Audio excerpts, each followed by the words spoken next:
पूर्वा ध्यानी राहा श्रीहरीच्या. हे नामदेव आपल्याला काकड्यातून सकाळी सकाळी ब्रह्ममुहूर्तावर शिकितात की आयुष्य चालल्यावर का आणि हातात नाही आयुष्य आणि चालल्याने आणि आयुष्याच्या साधनाने आपल्याला संसार बी करता येतो परमार्थ करता येतो. कारण काबार कष्ट करायला बी आयुष्य लागतंय आणि श्रवण चिंतन भजन करायला बी काय लागतं आयुष्य लागतं. आयुष्याच्या साधनानं भजन करता येते आणि आयुष्याच्या साधनानं पाप बी करता येते.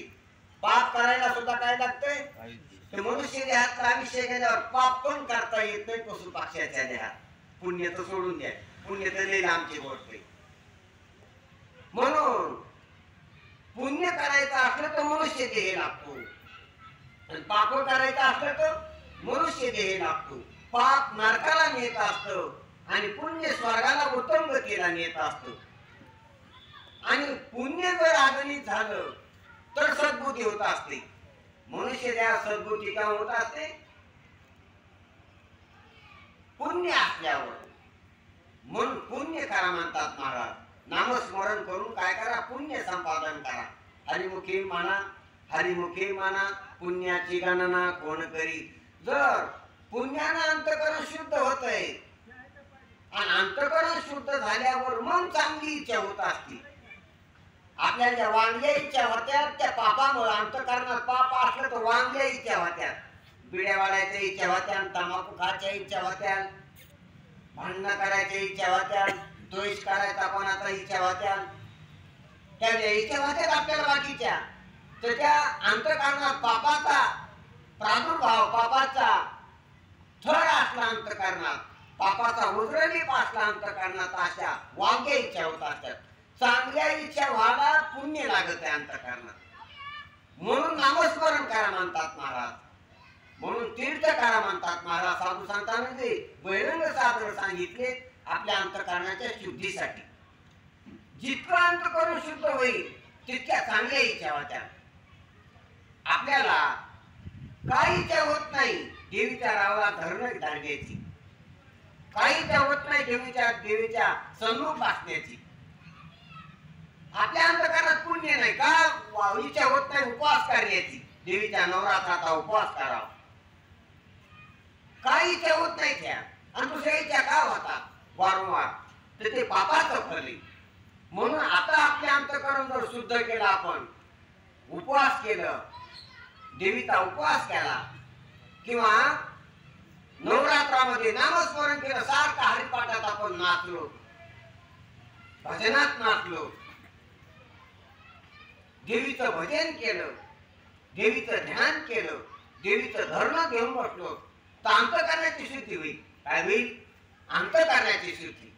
आणि अंतकरणाची शुद्धी झाली की चांगल्या इच्छा निर्माण होत्या शुभेच्छा की आपल्याला मनुष्य देह भेटलेला आहे, आपल्याला देवीची उपासना घडावा, आपल्याला देवीचं स्वरूप कळावा, आपल्याला देवाचं स्वरूप कळावा, आपल्याला आपण कोण आहे कळावा, आपण या देहात कसे आलो, आपण पहिले कोण होतो, हा देह पडल्यावर आपण कुठं जाणार आहे, आपल्याला कर्म का पाठीमागे लागले, ही मनाचा आपला संबंध कसा आला वासनेचा, वासनेमुळे आपण या गावात या कुटुंबात या देहात कसे येऊन पडू आणि हा देह गेल्यावर आपली काय व्यवस्था होणार आहे. ह्या मागचा पुढचा संसाराच्या संदर्भाचा देहाला धरून जे विवेक आहे तो विवेक होण्यासाठी अंतकरणाची शुद्धी लागते, पुण्य लागते. पुण्य असल्याशिवाय नाही होती. पुण्य असल्याशिवाय हे प्रश्न पडत नाही. प्रश्न पडायला बी पुण्य लागते आणि याचे उत्तर भेटणारे संत गुरु भेटायला बी पुण्य लागते. हे प्रश्न पडायला पुण्य लागते, त्याच्यापेक्षा जास्त संत भेटायला पुण्य लागते ती प्रश्नाची उत्तर द्यायला. पुण्य फळली बहुता दिवसा भाग्य उदयाचा ठसा झालो सन्मुख तो कैसा संत चरण पावलो. अरे मनुष्य देहाला याला पुण्य लागते.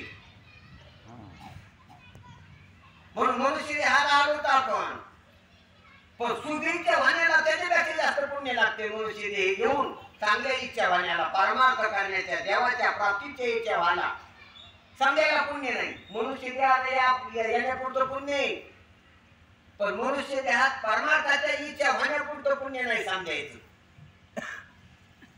आणि परमार्थाच्या इच्छा होण्याचं पुण्य बहुतेकाचं, पण संतांची भेट होऊन त्या इच्छा पूर्ण होण्याचं पुण्य नाही सर्वात.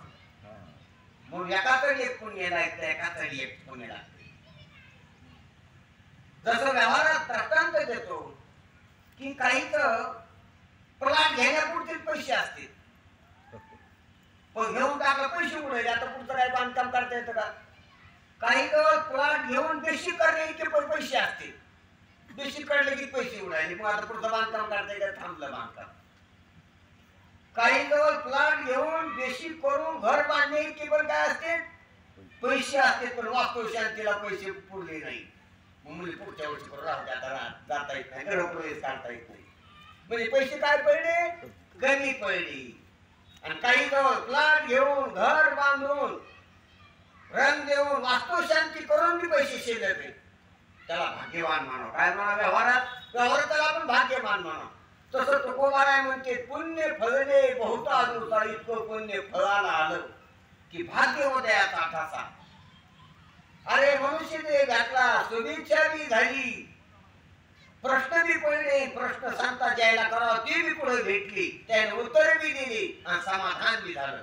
झालं सन्मुख होतो काय सांग, संत चरण पावलो, आणि संतांना सांगितलं करू बी लागलो, आवडू बी लागलो, पटू बी लागलो, आणि तसा निश्चय बी झाला. नित्याचे फळ तुका म्हणे तिची फळ, सर्वच काम झालं. काम नाही झालो बाहेर कामा, इथपर्यंत झालं. असा एखादा वेळा असतो की व्यवस्थित दृष्टांत द्यावं की व्यवस्थित संसार केला, घर बी झाली, मुलं बी झाली, मुलाची बी लग्न झाली, नातं बी झाले, आणि मस्त समजे सेवा बी करायला लागली त्या म्हाताऱ्याची, नातं बी मांडीवर खेळायला लागली. ध्यानात घ्या. आणि याचं काम बी संपलं, बाबा तुम्ही काही करू नका, तुम्ही खूप केलेले, तुम्ही शांत बसा, असं म्हणायला लागली. वेळेच्या वेळेला सर्व द्यायला लागली व्यवहारात, आणि त्याला काही काम नाही ठेवून आता सर्व कामं झाली माझी. नात्याची बी नाते बी लागणारी आली, ते बी शिकायली, त्याची बी चांगली निकाल लागली.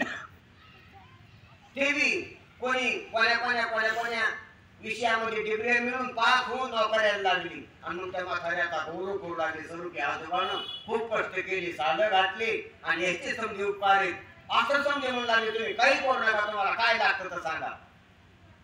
असा एखादा भाग्यवान असतो. जोडे खाणारी जास्त असतील, क्षेत्र खाणारे जास्त असतील. असे काय असतील, इथपर्यंत त्यानं मेहनत केली, त्या मेहनतीला फळ बी आलं, व्यवहारातला दृष्टांत सांगायलो, आणि त्याला काही करू नका म्हणते. ते मी म्हणतो काही तुम्हाला काही इन्शन पाहिजे, भया पाहिजे, तुमची तब्येत सांभाळा, फक्त तुम्ही फक्त बसून राहा, फक्त तुम्ही ते बसते की आम्हाला वैभव वाटतं घरात, तुम्ही पाहिजे फक्त आम्हाला, अशी त्याची आस करायला लागली. समजी हवा वाटी जण तो कामणी साठी गुन्हा, त्याची समजे घराची शेजारी पाजारी पण म्हणजे आपल्या असा सारखा माणूसच नाही. खूप गावात समजे गौरव काढले, त्याचा घरात ते बी करायची, असा विरळ असतो. भाग्यवान म्हणा त्याला संसारातलं भाग्य काय करते, भाग्य. पण तसं परमार्थातलं भाग्य पाहिजे. हे झालं संसारातलं भाग्य. संसारात किती जरी इतकं झालं ते शेवटी जावं लागतं नेऊ. संसारातल्या भाग्याला भाग्य म्हणून इतकं जरी झालं तर पुढे कुत्र्या डुकऱ्याची जन्म त्याची चुकली नाही. इथं झालं त्याचा गौरव, इथं घरचे बाहेरचे गावात त्याला विचारले तिथं चांगलं त्याचा अनुकूल प्रारब्ध असेल म्हणून. पण हे प्रारब्ध समजा पुढचं प्रारब्ध कसं येते संचितातून माहिती आहे का? खंती ते न करा घोणे काढव. इतका जरी संसारातला समजत मोठा हे होई पा, संसारात किती कमी केली ही समजायची फळश्रुती इतकं मी सांगितलं. ही थोडं समजे जातच नाही, अलीकडे थिएटर खाते या कांदा जातो ही थोडं जरी केला तरी ते फल नाही. ती सांगायचं मला संसारात इतकं जरी मिळलं, इतकं मिळायला धन मिळावं लागतंय, मान मिळावं लागतोय, पद मिळावं लागतंय, प्रतिष्ठा मिळावं लागते, व्यस्त करावं लागत नाही, मेहनत करावं लागते, त्या मेहनतीला फळ द्यावं लागते, पोरं चांगली निघावं लागते, सोनं चांगली निघावं लागतात, नातं चांगली निघावं लागते. हे काय हातात नाही. पण प्रारब्ध अनुकूल असल्यावर जरी इतकं मिळालं संसारातलं तरी बी पुढं गती याच्यावर अवलंबून नाही. इथं झालं चांगलं, पण पुढच्या जन्मात पुन्हा कोणता दे भेटतो कुत्र्याचा का डुकराचा का मांजराचा तिथे तिची आज्ञा कशी होती पुढे हुशार थोर आहे वलसाडा पुढे खूप चांगली शिवणीची धगधगी म्हणून पुढे चांगलं नाही म्हणून इथाच्या पैशानं इथाच्या